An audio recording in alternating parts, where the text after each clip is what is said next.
স্বপ্ন পূরণ করার সময় যদি ঘুমিয়ে থাকি আর ইচ্ছে পূরণের সময় যখন চুপ করে থাকি, বয়সকালে যদি স্বপ্নগুলো ইচ্ছেগুলো পূরণ করতে না পারি, তাহলে বার্ধক্যের সময় এই টাকা দিয়ে আমি কি করব? বয়সকালে শুধু একটা জিনিসই মনের মধ্যে ঘোরপাক খাবে, আল্লাহর দেয়া এত সুন্দর জীবনটাকে আমি কতটুকু শান্তি দিতে পেরেছি।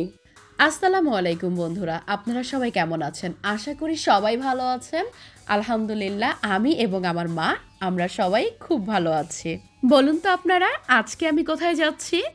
প্রথম দুদিন তো দেখালাম দুবাই ফ্রেমের প্রথম পর্ব এবং দ্বিতীয় পর্ব, আর এখন আমি একটা জ্যামে আটকে আছি। যারা যারা দুবাই এসেছেন তারা অবশ্যই জানবেন যে এটা কিসের জ্যাম এবং কোন জায়গার জ্যাম। হ্যাঁ বন্ধুরা, এইটা হলো গিয়ে দুবাই মলের একদম ফ্রন্ট সাইডের জ্যাম। আমরা আজকে যাব দুবাই মলে, আপনাদেরকে পুরাটা দুবাই মল ঘুরে দেখাবো। তো জ্যাম ট্যাম ঠেলে চলে আসলাম দুবাই মলের সামনে। আমরা তো ভেবেছিলাম শুধু আমাদের বাংলাদেশে এত জ্যাম থাকে, ওরে বাবা রে বাবা। প্রায় 40 মিনিট বসেছিলাম দুবাই মলের সামনে, গাড়ি পার্কিং করতে পারছিলাম না, তাই নামতেও পারছিলাম না। তো এখন নামলাম, এখন মার্কেটের ভিতরে ঢুকেছি, আপনাদেরকে পুরাটা মার্কেট ঘুরে দেখাবো। আমি তো এক্সেলেটার দিয়ে উপরে উঠেই গেছি, কিন্তু আমার আম্মা বেচারি, সে তো এক্সেলেটার উঠতে পারে না, সেই জন্য সে উঠছে বটল লিফট দিয়ে। তো আমার আম্মা আর আমার ভাইয়া, মানে মিন্টু ভাইয়া, ওনারা বটল লিফট দিয়ে উঠছে।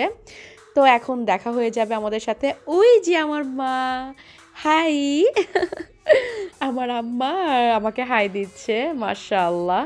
আপনারা সবাই দোয়া করবেন আমি যাতে আমার মাকে আরও অনেকগুলো দেশ দেখাতে পারি। সাথে আমার ভাইয়া আছে, এই হলো মিন্টু ভাইয়া। উনি দুবাইতেই থাকে, আমাদেরকে পুরাটা দুবাই মল আজকে ঘুরে দেখাবে। আমরা এসেছি আর মিন্টু ভাইয়াকে খুবই কষ্ট করাচ্ছি, খুব কষ্ট দিচ্ছি। সরি সাবিহা আপু, সাবিহা আপুকে নিয়ে আসতে পারি নাই। ইনশাআল্লাহ নেক্সট টাইম সাবিহা আপুকে নিয়ে আসবো।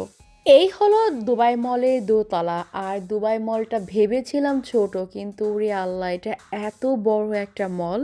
আমি যদি আজকে সারা দিনও ঘুরি, এই মলটা আমি ঘুরে শেষ করতে পারবো না।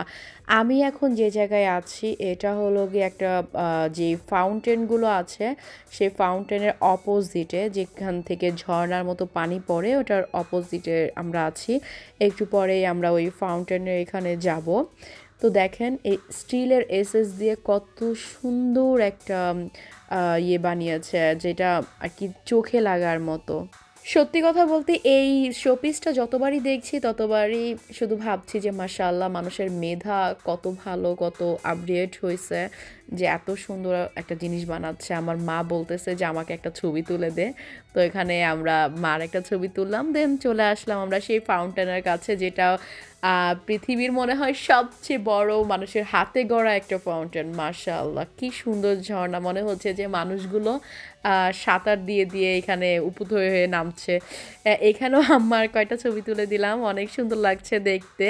বাংলাদেশে যখন ছিলাম ইউটিউবে এমনি নেটে যখন দেখতাম, এটা মনে করতাম যে অনেক ছোট। আসলে এখন যখন সামনাসামনি এসেছি, ও মাই গড, কত বড়, কত বড়! মানে ওইটার সামনে যদি আমি যাই, আমাকে একেবারে পিঁপড়ার মতো লাগছিল। এত বড় ফাউন্টেন দুবাই মলের ভিতরে। এটা তো গেল একটা সাইড। এইরকম যে আরও কতগুলো সাইড আছে দুবাই মলে, আমি গুণে কোলাতে পারবো না। উরি আল্লাহ, আমার মাথা নষ্ট হয়ে গেছে দুবাই মলের ভিতর ঢুকে। আপনাদেরকে কি দেখাবো, মানে এই দুবাই শহরে কি নেই। আসলে আমরা তো গরিব মানুষ, আমরা কিছু কিনতে পারবো না, কিন্তু আমরা আমাদের চোখের শান্তি এই দুবাই মলে ঢুকে। এত সুন্দর মল আর এত জিনিস, আর প্রত্যেকটা জিনিস সো এক্সপেন্সিভ। এখানে আমাদের কেনার মতো কোনো কিছুই নেই, আমরা শুধু দেখেই যাব, কিনতে পারবো না।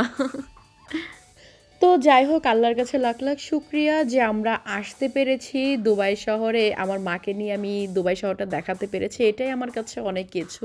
কিছু কিনি না কিনি, দেশ তো ভ্রমণ করছি আম্মাকে নিয়ে। আপনারা সবাই দোয়া করবেন আমি যাতে আমার মাকে নিয়ে অনেক অনেক দেশ ভ্রমণ করতে পারি। আজকে এই পর্যন্তই, সবাই ভালো থাকবেন, টাটা।